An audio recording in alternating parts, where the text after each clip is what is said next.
Make sure you stock up on plenty of food at home. You never know if the supply chains will get cut off. Once I got home, I crashed on the couch, opened up Uber Eats, and just started spam ordering everything. If I don't buy it all now, I'll never taste it again. But early this morning, I got a notification saying the typhoon is expected to make landfall by 9 p.m. tonight. Wait a minute. I clearly remember from my past life that the typhoon hit on the 17th. Today is only the 16th. Why is it early? Well, no other choice. I have to call the door and window installation guy and ask him to move the install up to this morning. Luckily, the installation guy was super efficient and got here fast. In less than 2 hours, all the new doors and windows were in. I paid him the balance like we agreed. Looking at my apartment, now fortified like an absolute fortress, I breathed a huge sigh of relief.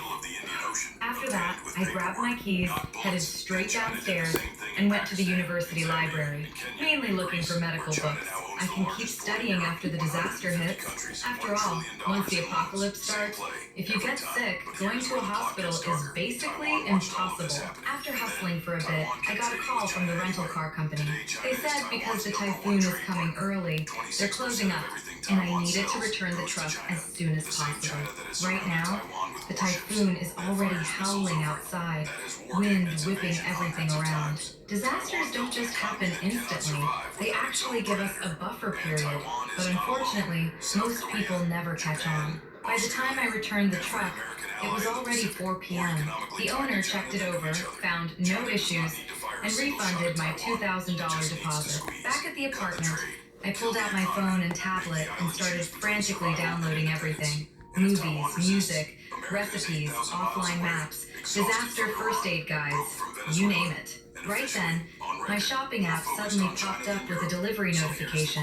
That's when I remembered. The extreme weather Arctic parkas I ordered online had arrived. I immediately called the delivery station, but they told me the typhoon was already here and they couldn't deliver. If I really needed it urgently, I had to go pick it up myself before 6 p.m. Once the heavy rain and typhoon fully hit, the delivery station will be completely flooded. And without those Arctic parkas, there is zero chance I'll survive the apocalypse.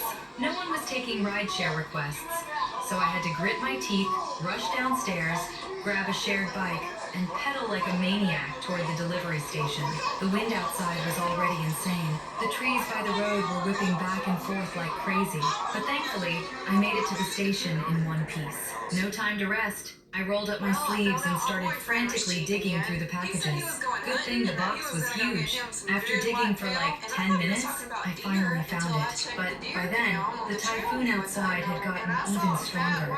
The sky was terrifyingly gloomy, almost pitch black. I pulled out my phone, only to see there were over 300 people ahead of me waiting for a ride, and absolutely no drivers accepting requests. I had no choice but to walk out of the station, planning to risk it all and carry the massive box home. The second I stepped out carrying the huge box, a massive gust of wind slammed into me.